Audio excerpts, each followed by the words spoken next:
What's up, everyone? Welcome back to the channel. So today we're doing a UFC champions tier list. As you can see, we got all the champions on board. I'm also going to include Islam Makhachev. I know he's not currently a champion. He vacated the belt, but he feels like a champion. He's got a big fight coming up. So I got the 11 champions in Islam, and I'm going to rank them from S to C. I won't give out too many S tier champions. Also, probably won't do many seed level champions, maybe one or two at most.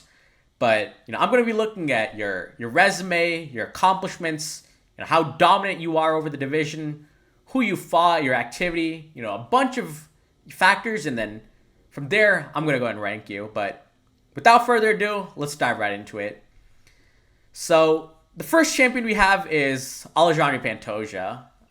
To me, a bit of an underrated champion. Fights twice a year. He's got a great resume, great dominance over the flyweight division. I mean, if you go through the resume, we're talking about multiple Brand Moreno wins. He's beaten Urseg, Asakura, Royval multiple times, Manel Kape. It's truly astonishing what he's done over the flyweight division. And he's got another big one coming up, Joshua Van, but I do expect Pantoja to win that fight. Regardless, Pantoja, I think, is about an A-level active champion. I think he's pretty much cleaned out his division, so maybe an S or A-level in terms of dominance. Overall career, to me, he's a bit on the average side. If you look at all these champions, not accomplished as much as maybe, an Islam or an Ilia or a Pereira. So to me, he falls somewhere in that high B, low A range as a whole as a champion. I think B is a bit low. I'm going to put Pantoja as an A-level champion. I think that's pretty fair. Dominant, to me, the number 4 pound-for-pound fighter right now. Maybe could accomplish more in the next 2 or 3 years, but as of right now, pretty solid champion. All right, next we got Merab Dvalishvili. Incredibly dominant, very active as well. He's had, 4 title fights in the last, I think, 13 months. That's a S-tier level of activity. Dominance-wise, he's had really one close fight in his title reign, Umar Nurmagomedov. The first Sean O'Malley fight was, I guess, a 49-46 or 48-47, but I thought Merab comfortably won that. Second Sean O'Malley fight, incredibly dominant. Corey Sandhagen, that was probably a 49-45. So he's doing pretty well as a champion in terms of his performances. Like I said, the activity's S-tier. Now, could he maybe accomplish a little bit more? 2-division champion or, carry on defending the belt many more times? Sure. So I think that separates him from being an S-tier champion, but he's a clear A-level champion to me. I have him slightly above Pantoja on the pound-for-pound list, but even in terms of activity, slightly over Pantoja. So I'm going to slide Merab right into the top of A for now. Next, we got Alexander Volkanovski. Now, Volk, if we're talking about his overall career, top 5 fighter of all time to me. He's exactly my number 5 fighter of all time. I want to say 7 featherweight title wins. If you look at the names he's beaten, Max Holloway 3 times, Yair Rodriguez, Brian Ortega, Korean Zombie. He's beaten some great names. And even before he became champion, Mendez and Aldo. His resume is, S level, S tier. Activity, though, if you look at his new title reign now, it hasn't been great. He won the belt in, I want to say, April against Lopez. Probably not going to fight for the rest of the year. And I get it. He's 36, a lot older as a champion. But that does detract to, Volkanovski currently. So, if I look at his resume, it's S tier.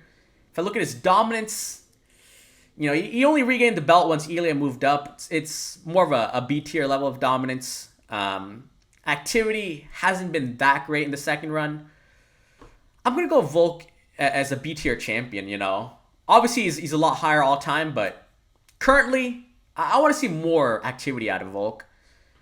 Anyways, next up, we got Ilia Topuria. Currently, my pound-for-pound number 1, probably the best fighter in the UFC right now, and the biggest star.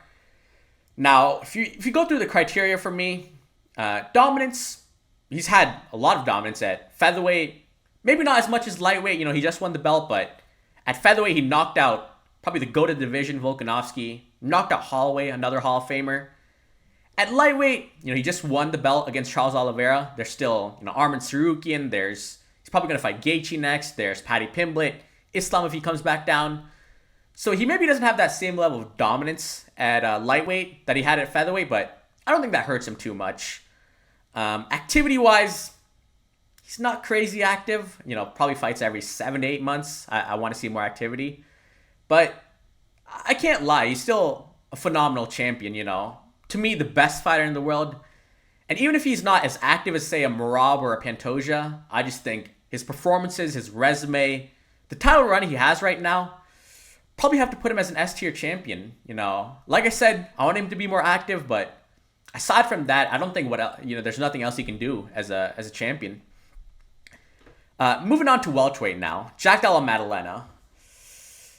I'm going to be completely honest. I think JDM is my lowest ranked champion on multiple bases. I think in terms of how much he's proven himself, he's my lowest ranked champion. Just where I see his career, he's probably the lowest ranked champion. And that's nothing against JDM. I think he's got a great chance against Islam. He's, elite boxer, great combinations. Pieced up Bilal in his last fight. I'm not sure he's the best guy in his division. I think a lot of these other champions, these fighters right here, they are the best in the division. I'm not sure JDM beats a couple guys at welterweight. I think Islam might beat him. I think Shavkat might beat him. I think Brady might beat him. Gary might give him a hard fight. I'm not saying Gary beats him, but Gary gives him a hard fight. To me, JDM is just the least proven champion and the champion I'm least high on. So I'm going to put JDM as a C-level champion. Just won the belt against Bilal. I didn't like his performance against Burns as much. Nothing against JDM. Like I said, it's just I'm not as high on him. Now, moving on to middleweight, we got Khamzat Chimaev next. Now, Khamzat, again, like JDM, just won the belt, but I did like his performance a lot better. 50-44ing Dricus du Plessis, who was a good champion himself. And I think he's just a little bit more proven in his division. Beat Robert Whittaker in the first round. Beat Kamaru Usman, who's, a former pound-for-pound number one, even though he moved up a division, but still a great fighter. And Khamzat, to me, I just don't see having as many threats at middleweight compared to, a JDM at welterweight. Now, is Khamzat crazy active? No. He fights once every 9 months, 10 months. It's not great. But I do think he's dominant. So to me, he's kind of similar to Volkanovski. I'm probably going to put him over Volkanovski because I think he's a little bit better of a fighter right now. Not the craziest active in this current title run. Volk's accomplished a lot more, but I do think Khamzat's a bit more dominant in his division. But he doesn't have the activity of Merab. Maybe not the resume or the divisional dominance of Pantoja or two belts like Ilya. So I think he's a B-tier champion. Right there with Volkanovski.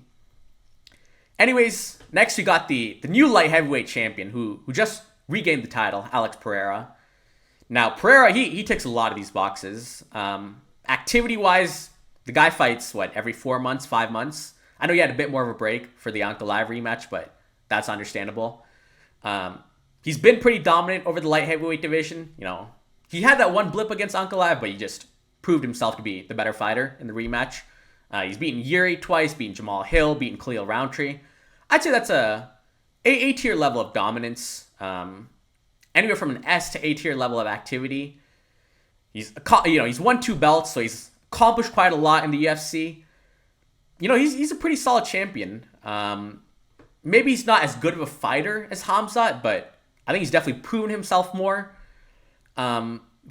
He's got the divisional dominance of Pantoja almost. He's got the activity of Merab. To me, Alex Pereira, he's an A-level champion. I get he had that loss, which Merab and Pantoja didn't have this year.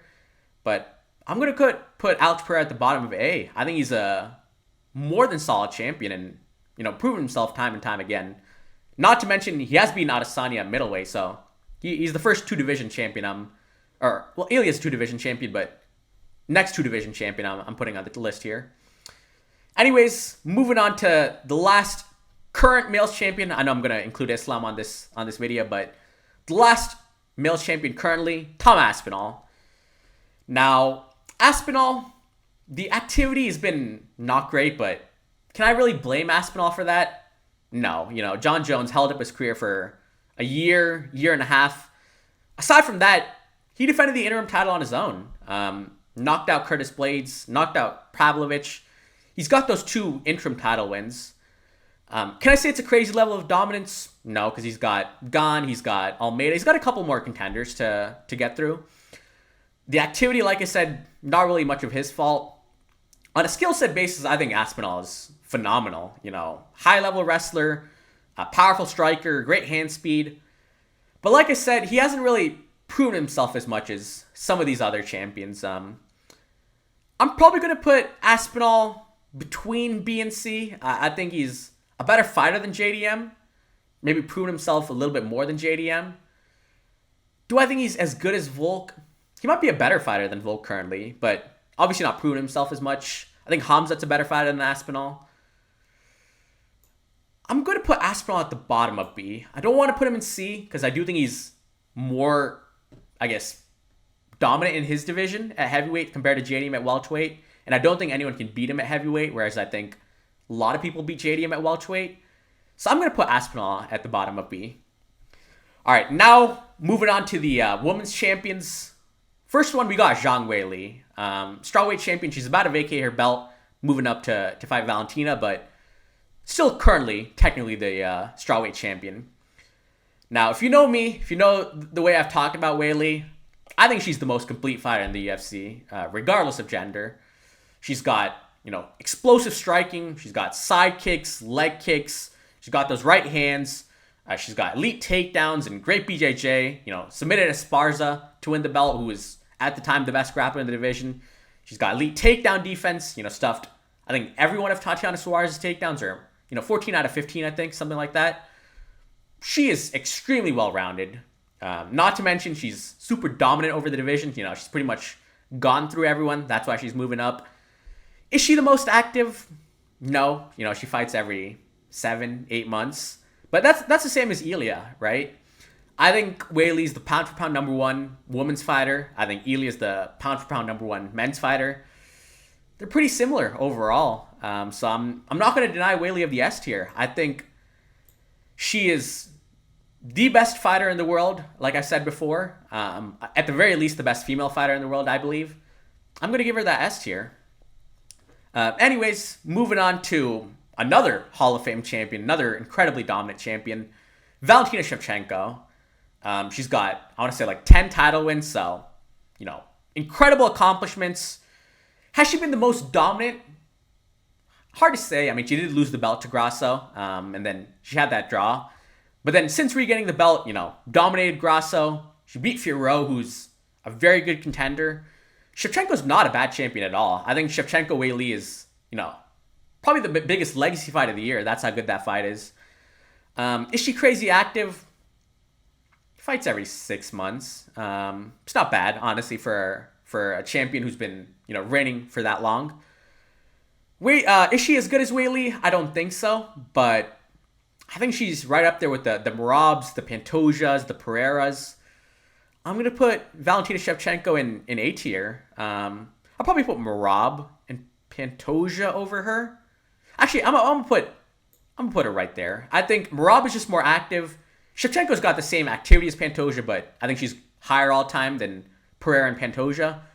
I'm gonna put Shevchenko right here as a champion. I think she's a solid A-level champion. Anyways, moving on to the last female champion, we got Kayla Harrison. She just won the belt. So I'm not going to, sit here and say she's got some crazy dominance or crazy resume. But at the same time, she did dominate Pena, who was the champion. Made it look very easy. And there's nobody I think can dethrone her in that 135-pound women's division. Would I say Kayla's going to be like this all-time great female fighter, or at least in the UFC? I don't know. She's an all-time great female fighter, including other organizations, but as a champion, I don't know. I think she's about a low B-level champion, similar to Aspinall. Just became champion, looks incredibly good, but maybe hasn't proven himself for as long as some other champions. So I think this is a fair spot. I think she's a B-level champion. Maybe skill-wise a little higher, but little bit unproven in the UFC. And then lastly, I know I included Islam Makhachev, even though he's not a champion. It just feels wrong without, including Islam in a champions tier list or best UFC fighters tier list. So I'm going to include Islam. Now, he's no longer the lightweight champion, but he was very good in that division. Look at the resume he's had. Charles Oliveira, Dustin Poirier, Volkanovski twice. Moicano, not that great of a win, but, Sarukin pulled out of that fight. I don't blame Islam. Activity-wise, I don't think he's crazy active. He probably fights every 7 months, 8 months. Same as an Ilya, same as a Weili. Could be a little more active, but just a very good fighter. Islam, skill for skill, he's right up there with these two fighters, Ilya and Weili.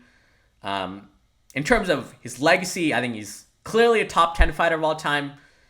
Very well could be a top 5 fighter of all time if he beats JDM for the welterweight title. And honestly, he has GOAT potential. But how would I rate Islam right now? I don't know if I can put him in S tier since he doesn't have the belt technically. He did vacate the title. And I think if he beats JDM, like I said, he's the pound for pound number 1, the best fighter in the UFC, the top of S tier. Without that JDM win, I just don't know if I can put Islam as an S tier champion without him holding the belt. So I'm going to be fair. I'm going to put Islam right at the top of A tier. I think he's not as active as Merab, but a better fighter than Merab. Better fighter than everyone else below him, but doesn't currently hold the belt.